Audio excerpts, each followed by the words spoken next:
किसी ने सच ही कहा था कि इस देश के लोगों की याददाश्त बहुत कमज़ोर है। हम भूल जाते हैं कि कैसे सत्ता की कुर्सियों पर बैठे लोग कानून को अपने पैरों की जुत्ती समझते हैं। आज हम बात करेंगे उस उन्नाव कांड की जिसने देश की अंतरात्मा को झकझोर दिया था, और आज उसके मुख्य आरोपी कुलदीप सिंह सेंगर की सज़ा सस्पेंड होने पर खड़े हुए सवालों की बात करेंगे।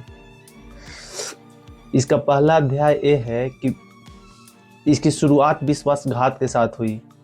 कहानी शुरू होती है जून 2017 में। एक 17 साल की नाबालिग लड़की जिसे बेहतर भविष्य की तलाश थी, उसके पड़ोस में रहने वाले शशि सिंह जो उनके पड़ोसी थे, उन्होंने नौकरी का झांसा दिया। उस समय उत्तर प्रदेश में कुलदीप सिंह सेंगर का नाम सिर्फ एक विधायक का नहीं बल्कि एक पावर सेंटर का था। उस बच्ची को नौकरी दिलाने के बहाने विधायक के पास ले जाया गया। आरोप है कि वहां उसका सौदा हुआ, मतलब उसको महज 60,000 रुपये में किसी आदमी के पास बेच दिया गया। जरा रुकिए और सोचिए, क्या इंसान की गरिमा की कीमत किसी रसूखदार के लिए सिर्फ इतनी की है? और हम लोग बात करते हैं कानून व्यवस्था की, जिसको हम लोग एमएलए एमपी अपने वोट के द्वारा चुनकर उनको भेजते हैं। यानी जब रक्षक ही भक्षक बन जाए तो क्या होगा?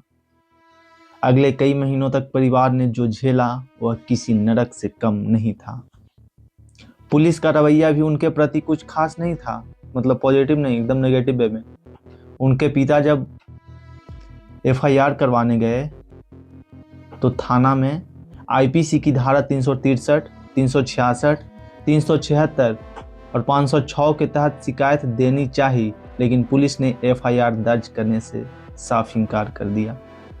सत्ता का दबाव इस कदर था कि विधायक का रसूख इतना था कि पुलिस ने पीड़ितों की बात सुनने के बजाय उसे ही डराना शुरू कर दिया।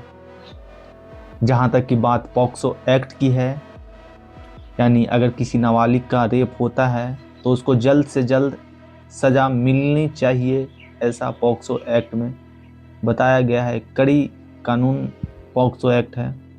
सवाल यह है कि क्या पुलिस जनता की सेवा के लिए थी या विधायक की गुलामी के लिए? अगला अध्याय खुलता है जब 8 अप्रैल 2018 को, जब यूपी में सत्ता परिवर्तन होता है और अखिलेश यादव के जगह योगी आदित्यनाथ को वहाँ की जनता उनको चुनती है। जब वो योगी आदित्यनाथ के सीएम आवास के बाहर उन्होंने आत्मदाह का कोशिश की, यानी सेल्फ इमोलेशन का कोशिश की, लेकिन सिस्टम की क्रूरता अभी बाकी थी।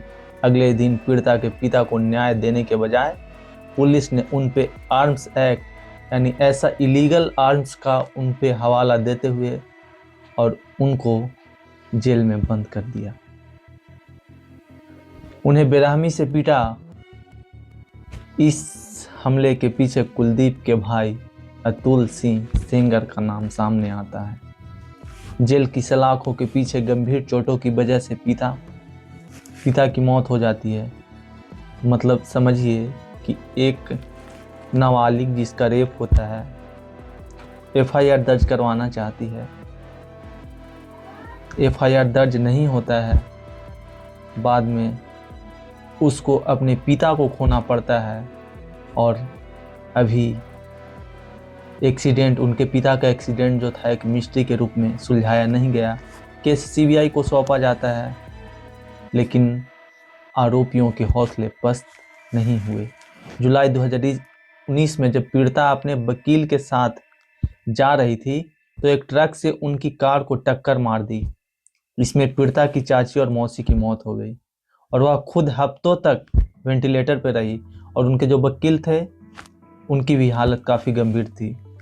अंततः कुलदीप सिंह सेंगर को दोषी माना गया और उम्र कैद की सज़ा सुनाई गई। लगा कि देर से ही सही इंसाफ हुआ, लेकिन आज की स्थिति क्या है? उनका जो केस था यूपी से ट्रांसफ़र करके दिल्ली कर दिया गया। दिल्ली हाई कोर्ट ने उनकी सज़ा को सस्पेंड कर दिया। यह खबर उन करोड़ों लोगों के लिए एक धक्का है जो कानून पर भरोसा करते हैं, इनका विश्वास आज भी कानून पे है। आपका स्टैंड क्या है? आज हम फिर उसी मोड़ पर खड़े हैं जहां अपराधी बाहर आने की राह देख रहे हैं और पीड़ित परिवार आज भी डर के साए में है। किस न्याय व्यवस्था की बात करते हो आप, जहां रसूखदार के लिए कानून की परिभाषा बदल दी जाती है? दोस्तों, अगर हम आज खामोश रहे तो कल फिर कोई शशि सिंह किसी मासूम को बहकाएगी, फिर कोई अतुल सिंह किसी बाप को जेल में मारेगा। और यहाँ तक बात आ गई तो जब दिल्ली में धरना प्रदर्शन कर रही थी आरोपी पीड़िता और उसकी माँ, तो उनको पुलिस ने धर दबोचा। मतलब सिर्फ 3 आदमी प्रोटेस्ट कर रहे थे और उनमें भी पुलिस ने यह हवाला देते हुए बोला कि यहाँ पे प्रोटेस्ट करना लाजमी नहीं है, और उनको उठाकर और पुलिस की गाड़ी में भरकर और थाने ले जाया गया। अपनी आवाज़ बुलंद करें। ऐसे कुलदीप सिंह सेंगर, अब एक बात बताइए, अगर आपके घर में किसी माँ बहन या बेटी का रेप हो जाता है तो आपका पहला कदम क्या होगा? FIR करवाना। पुलिस ने साफ मना कर दिया कि FIR नहीं हो सकता है। पीड़िता ने आत्मदाह की कोशिश की। बाद में कुलदीप सिंह सेंगर को कोर्ट ने दोषी माना और उम्र कैद की सज़ा सुनाई। लेकिन क्या उम्र कैद करने से और बाद में इसको बदल भी दिया गया, एक लूप होल, यानी संविधान में एक लूप होल निकाल कर और उसको बरी कर दिया गया। और बाकी जो बीजेपी के विधायक हैं, बृजभूषण सिंह, उन्होंने भी कुलदीप सिंह सेंगर को सपोर्ट किया और बताया कि यह कानून की जीत है। हमें तो नहीं लगता, मेरे जैसे करोड़ों भारतीयों को नहीं लगता कि कानून की जीत है। ये जीत है रसूखदार की, पैसों की, और क्या इस पे हम बोल सकते हैं।